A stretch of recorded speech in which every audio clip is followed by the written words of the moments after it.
Hi, my name is Kevin from the Academic Writing Education Center here at National Taiwan University. And today I'll be talking to you about a very serious topic, the issue of plagiarism. Let's take a look at what we'll be specifically talking about today. Today, we'll be covering four main issues. First, we'll discuss the issue of authorship. Specifically, we'll talk about how to list the order of authors to your article and other things related to indicating to the reader who was involved in writing your article and conducting your study. Next, we'll talk about plagiarism checkers. There are a variety of tools out there to help you identify if your writing is too similar to your sources. After this, we'll talk a little bit about some general research ethics. Basically, principles that you should abide by in your research field. And finally, just so you don't forget, we'll go over the main takeaways from today's lesson and point you towards further resources that you might be interested in. So, are you ready for the exciting topic of the issue of plagiarism? I sure am. Let's begin. The first thing we'll be talking about is authorship. Authorship is the idea of presenting to the reader who said or did what. Let's be honest, in our academic writing, few if any of us are doing something that is completely new. Everything we do probably has some basis on research or work that other people have already done before. So, the first issue of plagiarism that we'll talk about is why assigning authorship is so important, as well as some issues to be aware of. So, what's so important about assigning authorship? Well, the National Academy's Committee on Science, Engineering, and Public Policy state that the list of authors establishes accountability as well as credit. If you haven't picked up on it, while the topic of today is the issue of plagiarism, we're not talking about what we generally talk about with plagiarism. Sure, you've already heard before that you need to cite your sources and use references in order to give credit where credit is due. However, another issue of plagiarism relates to how you list the authors and co-authors of your paper and your research. First things first, let's say you're working on a study with other people. The study went well, your findings were super interesting. You all sit down and write your research article for publication. Good times, right? But wait, let's say there are 3 of you who worked on the study. When it comes time to list the authors of your article, whose name comes first? Whose name comes last? Well, here are some guidelines. Commonly, the first author is the person who played the lead role in the research. The coveted first author position. This is the name that people who read your article will see first. The first name that people will write in their citation or references of your work. This is where all the glory and credit is. Typically, the first author position goes to the person that contributed or oversaw the majority of your work in your study. Makes sense, right? The person that did the most work or had the most influence on the study deserves to be listed first. However, if in your study you are working with your advisor or a professor, they are obviously higher rank and status than you. Does this mean, though, that their name should go first, even if they didn't play a pivotal role in your research? Well, the answer to that question is no. Qualifications to be listed first does not depend on rank, or at least it shouldn't. Again, first authorship should go to whomever played the lead role in the research. So, hopefully, the idea of first authorship is pretty clear now. But what if you have 3 other people who worked on your study? Who gets second or third authorship? Who do you put at the end? Well, multiple authors may then be listed approximately in order of decreasing contribution to the work. How do you decide who did more? Well, there really is up to you and what your people think or decide. If, let's say, everyone was equal, then figure it out on your own. Rock, paper, scissors, duel to the death, whatever. However, if it's clear that some members contributed to your research more than others, then list the authors in terms of who did more and who did not do as much. However, in general, all those listed as authors should have been involved enough to defend the paper or a substantial aspect thereof. In other words, the only people who should be getting listed as an author should be people who were involved enough to really talk and explain the research, or at least a specific part of it. So, now that we've talked generally about the list of authors in your research article, Let's go into the idea of authorship a little bit further. What is the definition of authorship? Well, first, the list of authors should include only those who actively contributed to the overall conceptualization, design, and execution of the research. So like the last point from our previous slide, only the people who were involved in the study enough to be able to explain and defend it should be included. So for example, let's say your study was super awesome. It'll be published for sure because it was, well, so awesome. And it'll give you another line to your CV and all that kind of stuff. However, let's say a friend of yours wasn't having as much luck in getting their work published, and they really need to have another line to their CV. Maybe for promotion or for graduation. However, your buddy wasn't actually involved in the study. Maybe at most they were in the same building as you were in while you were doing your research. What do you think? Do you help them out and add them to your list of authors to your paper? Again, the answer is no. Unjustified listing of multiple authors adversely affects the real investigators and can lead to bibliographic nightmares. Doing research, writing articles, and getting published, these things aren't easy. There's so much work and often blood and tears involved. I can't tell you how many times I've stayed up all night crying in front of my, well, maybe that's too much information. Anyways, the main thing here is that if you list authors who weren't really involved in your study, then it takes away credit from those who did put in a lot of work and tears in conducting and writing the study. That's why, if you can conduct and write a solo study where the only author that is listed is yourself, you get all the glory. When you see an article that is published that lists only one author, that is the only person who gets the credit. It also shows that they did all the work. If you have a single co-author, then to your readers, it looks like the two of you work together. Still great, still wonderful, but basically just half the credit. Well, maybe not that extreme, but that kind of idea. But now, imagine you do a study, you write it up, and then you decide to list as authors everyone on your weekend badminton team. Suddenly, not that much credit or prestige. Also, can you imagine the citation and reference for an article with like 15 authors? That might break whatever citation or reference program you're using.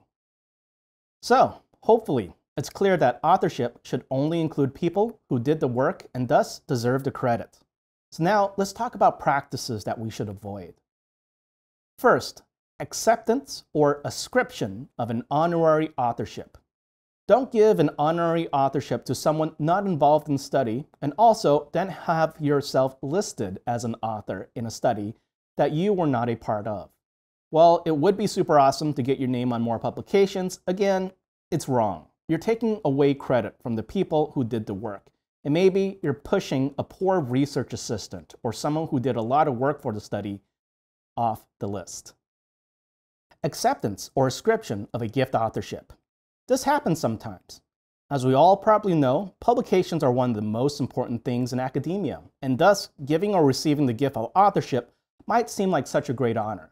But no, even if it's a gift being given or received, it still is causing the same problems we've talked about already. Acceptance or ascription of a ghost authorship. Basically, this is the poor research assistant I mentioned before that didn't get credit for their work, maybe because someone gifted authorship to someone else. Ghost authorship is the idea where you leave someone off the list of authors, even though they deserve to be on there. And here's another reminder. Sole provision of logistical, financial, administrative input without significant intellectual support or other contributions should not constitute a valid basis for authorship. Just because your department pays for your lab or buys you equipment does not mean that your department chair goes on your list of authors. So, honorary authorship. I've talked about the general idea of this already. However, why does this happen? Well, honorary authorship may be used to grant a gift out of respect, reciprocate a favor, or increase an article's value and likelihood of being published with or without the added and esteemed author's permission. So, while it can be a wonderful or powerful personal gift, it sometimes also happens when unsavory individuals gift authorship to big names in their fields in hopes of increasing the chances of getting their articles published. Amazing, right? Who would do this? Well, since we're talking about it today, you know that at least some people have. Many faculty and journal editors deem honorary authorship to be deceitful and unethical because it may overrepresent a given author's knowledge and skills. Can you imagine if you were at a conference and someone recognizes your name and a research paper you were listed in, and you actually didn't have any idea what that research was about? Now, let's talk about gift authorship. The idea, again, is quite similar with what we just talked about with honorary authorship. However, this time, authorship is being gifted as some form of transaction. Gift authorship is authorship granted within the context of an anticipated benefit. For example, reciprocal gift, authorship, or enhanced citation counts to an individual who has not appropriately contributed to the work. So basically, it's the idea of, I'll list you as an author in my paper if you list me as an author in your paper. Don't do this. It's wrong and it's not ethical. And now, ghost authorship. Ghost authorship is the failure to identify as an author someone who has made substantial contributions to the research or writing of a manuscript. So, the opposite of what we've mostly been talking about. Ghost authorship is when you leave out someone who was involved in the research of the writing.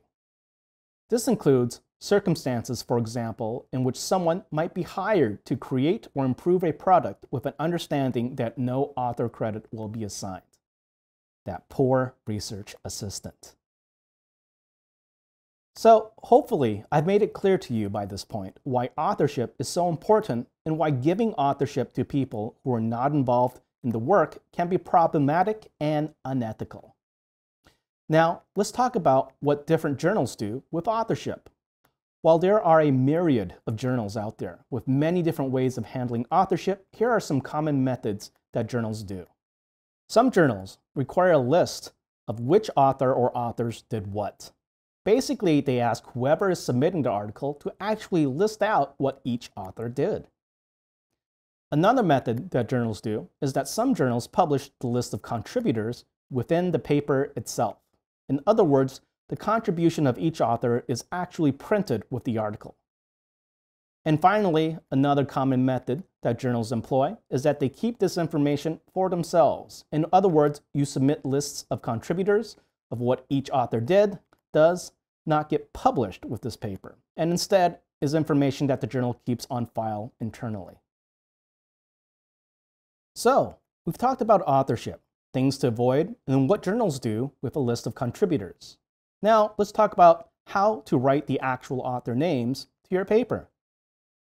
Typically, the preferred designation is normally given name, middle initial, and surname. So for example, Jonathan B. Jones, where Jonathan is the first name, B is the initial of the middle name, and Jones is the last name. For authors of a variety of national origins, style manuals can provide guidance, as can editors at journals. So, for example, with Mandarin names, we still generally follow the idea of family or last name first.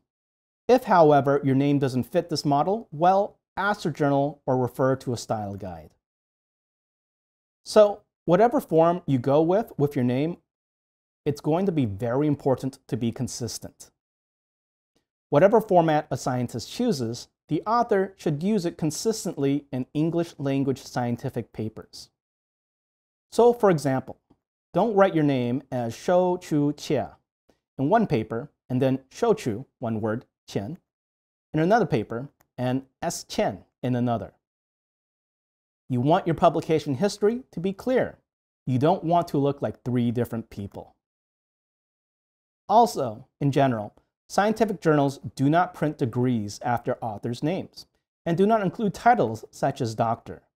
However, though, if you are in medicine, most medical journals do list degrees after the names. So, if you're not sure if your discipline does it, well, take a look at what other people in your field are doing. One thing that can make all of this easier is ORCID. ORCID stands for Open Research and Contributor ID. This ID is a persistent identification number that you can obtain and include with your research communications.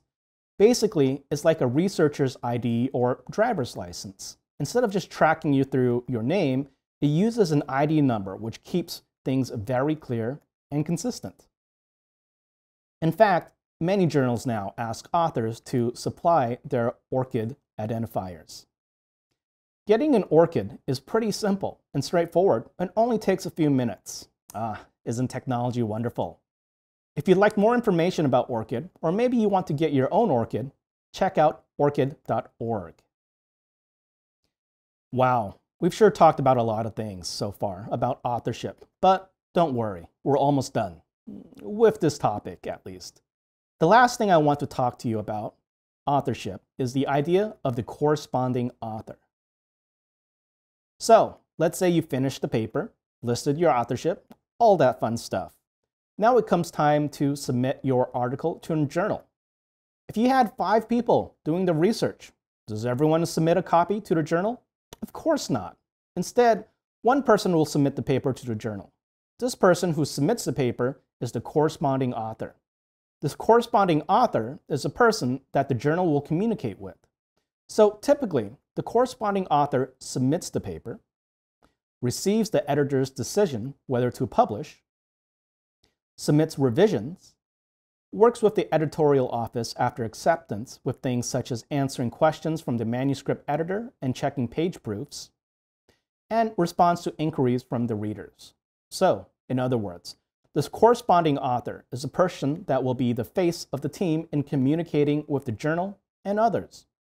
Thus, the corresponding author should be someone who expects to be readily reachable during and after the publication process. Is your co-author about to take sabbatical and do field work in the Amazonian rainforest, completely removed from society and technology? Probably a good idea to choose someone else to be the corresponding author. Now that we've finished talking about authorship today, let's briefly talk about plagiarism checkers. Plagiarism is bad stuff. We've heard over and over that we should use our own words when we write, and that we shouldn't copy what other people are writing. As a student, you might have seen classmates submit entire papers that they found online as their own homework. However, in reality, outside of something super dishonest like cheating, plagiarism is a bit more complicated. Here are a couple scenarios that honest people might find themselves in, which could be considered plagiarism. Revising a manuscript written by a senior lab member to a certain degree. For example, a senior lab member was working on the project, had written some things, but has left. Or maybe this is an unpublished manuscript that a senior lab member had left, and you find yourself having to adapt some of this information in the manuscript into your own. In this case, if you don't use your own wording and you don't cite where these ideas had come from, then technically you are plagiarizing. Now, another possible scenario. Citing a study without reading the original paper. Let's say you read an article and it cites information from another study. You might be tempted to just use that information and citation for yourself in your paper, but because you didn't actually read the source of the original article, it would be considered plagiarizing. Indirectly, what is happening here is that as a citation and reference, you are not only saying where the information came from, but you are also saying that you referred to the source of this information personally. In other words, when you list something in your references, you are indirectly saying that, yes, I read this article. Copying some paragraphs from your published papers. We know that copying other people's words and ideas without a reference is bad. But what if they are your own? Surely, you don't have to reference yourself, right? Well, actually, you do. While the words and ideas might be yours, you also have to show where these words and ideas first appeared. If you do not cite yourself in this case, it's indirectly saying that this is the first time you are presenting these ideas and words. I know, kind of weird, but the idea here is that you are establishing a research trail that other people can follow, and if you fail to do so, you are misrepresenting where words and information, even if they are your own, come from. So, As you can see with these three scenarios, plagiarism can happen even if we are being honest. Plagiarism is on a spectrum from purposeful to accidental. When someone submits a dissertation or thesis that another person wrote, purposeful. If you forgot to cite yourself, very easily an accident. Now that we've talked about some scenarios you might find yourself in, let's talk about common types of plagiarism. One common type of plagiarism is merely adding or substituting a few words and copying verbatim, or word for word, the remainder of the sentence. As you can see here, the red parts are the plagiarized parts. So in this paragraph, the author's own words are only the black words. What probably happened here is that the author was looking at an article and trying to summarize or paraphrase it. As they were reading it, they tried to make changes by adding a few words here and there. However, they ended up copying a lot of the paragraph, word for word. Sure, maybe this could be fixed with a citation. However, still, this is too much like the original. You'll need to do more to change the language. Otherwise, you're just basically quoting your original source. Another common type of plagiarism is using sentences that contain only minimal changes and that are not sufficiently modified. This is quite similar to the previous example. However, the author here has done a little bit more to try to change the language. As you can see in the black parts, the author has tried to break up sentences and reword some other sentences. Maybe the author added a sentence or clause here and there. However, as you can see in the red and highlighted parts, the vast majority of the paragraph is again extremely close to the original. So, how can we avoid this? As we are writing and maybe summarizing or paraphrasing, we know that we shouldn't copy someone else's words, but it happens. Of course, we could go back and rework the paragraph to make it more original, but how can we tell where we follow our original sources too closely? Well, the answer to that is technology, such as plagiarism or originality checkers. There are a variety of options out there, but one option is Turnitin. You can access Turnitin through this website. All you have to do is go there, maybe log in or something, and submit your document. After you submit your document, you'll get a report which will highlight wording that is exactly the same or very close to whatever the plagiarism software found in its databases. I've used this for years, and it's pretty awesome. There have been so many times where I've accidentally followed the wording of another article or research too closely without even realizing it. By having these parts highlighted for me, I can know where I need to focus my edits on. With plagiarism checkers, we can identify problems before we submit to a journal. However, wouldn't it be more efficient if we could avoid plagiarism in the first place? Now, let's talk about things we can do to avoid plagiarism in the first place, and probably save some time too. As you are reviewing the literature or going through the articles while writing your own, it'll be very useful to document the information and sources that you are using. So, unless you want to be a detective and try to find the sources of your information after writing your article, there are things that you need to document. Words or ideas presented in a magazine, book, newspaper, song, TV program, movie, webpage, letter, or any other medium should be documented. Information you gain through interviewing and conversing with another person. When you copy the exact words or unique phrase.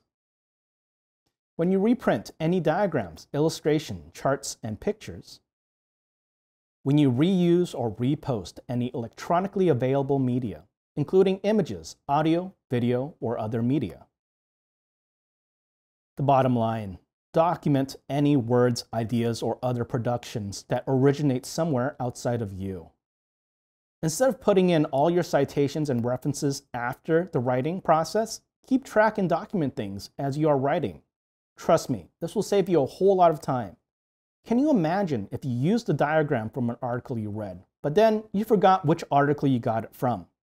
Think of all the time you might have to spend just to find the source of that diagram again. So, while documenting things that you use in your article is important, there are also things that don't need to be documented. For instance, writing your own lived experiences, your own observations and insights, your own thoughts, and your own conclusions about a subject. when you are writing up your own experimental results. When you use your own artwork, digital photographs, video, audio, etc. When you are using common knowledge, things like folklore, common sense, observations, myths, urban legends, and historical events, but not historical documents. When you are using generally accepted facts, these are some of the things you won't have to document since they are original to you. However, like we talked about a bit earlier in today's lesson, things like your own ideas that you had previously published will still need to be cited and referenced. So, we've talked about generally what kinds of things you'll have to document and how documenting these things as you use them will most likely save you a lot of time in the end. However, even if we document these things, how can we avoid plagiarism? Indicate whether a note is a direct quotation, whether you use the author's language, or a summary or paraphrase you wrote. This will help you avoid accidental plagiarism and allow you to quickly locate the original text. So, if you are quoting someone, make it clear you are quoting. Cite it as a quotation as you are writing. It's not that we can't use other people's exact words. Well, I guess it depends on your discipline. But when we do use other people's exact words, we need to make it clear that we are, and that we aren't trying to pretend that these are our own words. One thing you can do is to keep a working bibliography. Whenever you use a source, update your bibliography. This will assure that you don't forget or lose a work that needs to be cited. So, here is a general guide for when you are using your own words and when you are using someone else's words. First, ask if your own words are being used. If yes, is it your own idea? If yes again, then yay, you're good. However, if it isn't your own idea, then you're paraphrasing, which will probably need a citation. Now, if your answer to "are my own words being used" is no, ask yourself if you are using quotation marks or placing it in a block quote. If yes, then yay, you still need a citation though. If no, then you're plagiarizing. Quote it or turn it into a paraphrase. Either way, unless it's your own idea and words, you'll still need to cite these things. So, how are you doing? Hanging in there? We've talked about a lot, but we're getting closer to the end. Now, let's set aside plagiarism and authorship and take a moment to talk about some general research ethics.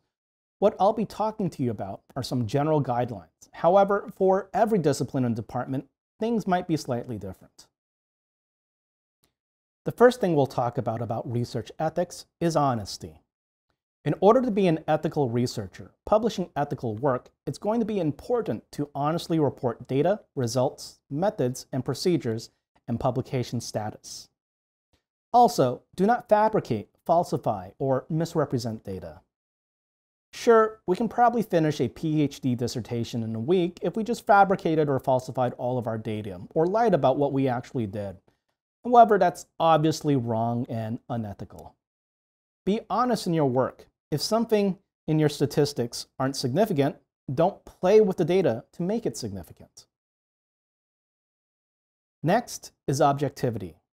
Strive to avoid bias in experimental design, data analysis, data interpretation, peer review, personal decisions, grant writing, expert testimony, and other aspects of the research where objectivity is expected or required.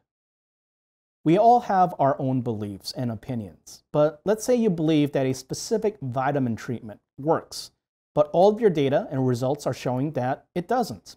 Don't try to spin your data to make it look like the treatment works. Next is carefulness. Avoid careless errors and negligence. Carefully and critically examine your own work and the work of your peers. Keep good records of research activities, such as data collection, research design, and correspondence with agencies or journals. Like a lot of the things we've talked about here, this sounds like common sense. However, you'll be surprised what some people do. One time, I met a person whose study involved interviewing and recording people. This person recorded all of his interviews onto CDs, but guess what? He never labeled any of his CDs. So for each interview, there was no information on the CD about who, when, and where the interview was done. You can imagine how much trouble this person had writing their master's thesis. Next, transparency. Disclose methods, materials, assumptions, analysis, and other information needed to evaluate your research.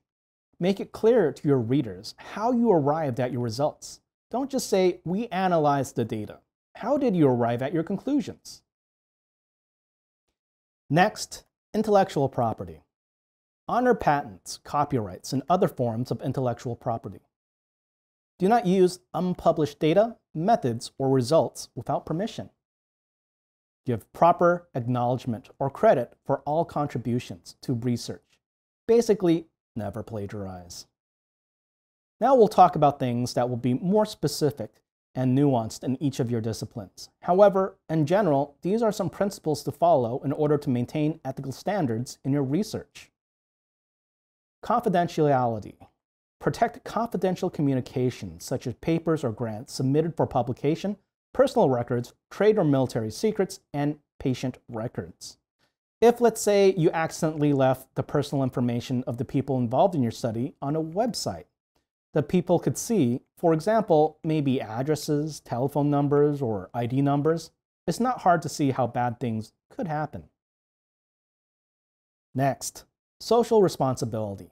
Strive to promote social good and prevent or mitigate social harms through research, public education, and advocacy. In other words, try to do good in the world. Next, non-discrimination. Avoid discrimination against colleagues or students on the basis of sex, race, ethnicity, or other factors not related to scientific competence and integrity. Next, animal care. Show proper respect and care for animals when using them in research. Do not conduct unnecessary or poorly designed animal experiments.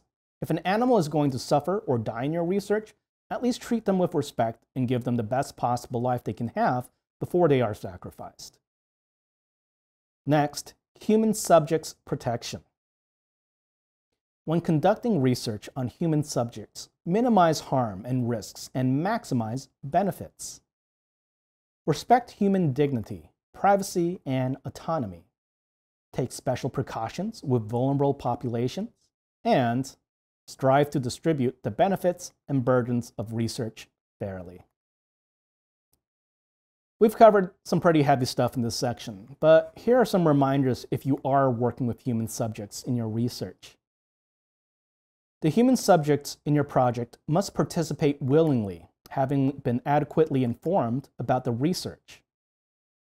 If the human subjects are part of a vulnerable population, such as prisoners, cognitively impaired individuals, or children, special protections are required. If the human subjects are children, in most cases, you must first obtain the permission of parents in addition to the consent of the children. Now, let's briefly go over the informed consent process. Informed consent is the process of telling potential research participants about the key elements of a research study and what their participation will involve. The consent process typically includes providing a written consent document containing the required information such as elements of informed consent and the presentation of the information to prospective participants. Informed consent documents should be written in plain language at a level appropriate to the subject population. A best practice is to have a colleague read the informed consent document for comprehension before submission. Always avoid technical jargon or overly complex terms. The informed consent document should succinctly describe the research. Use the second or third person to present the study details. Avoid the use of the first person. Include a statement of agreement at the conclusion of the informed consent document.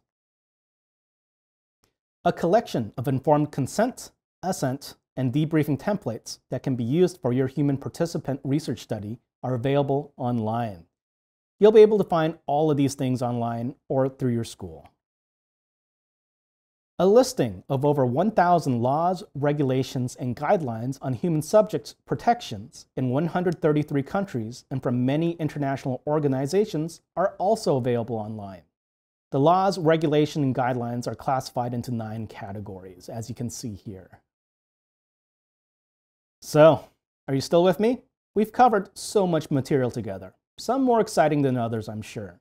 However, congratulations, the end is in sight.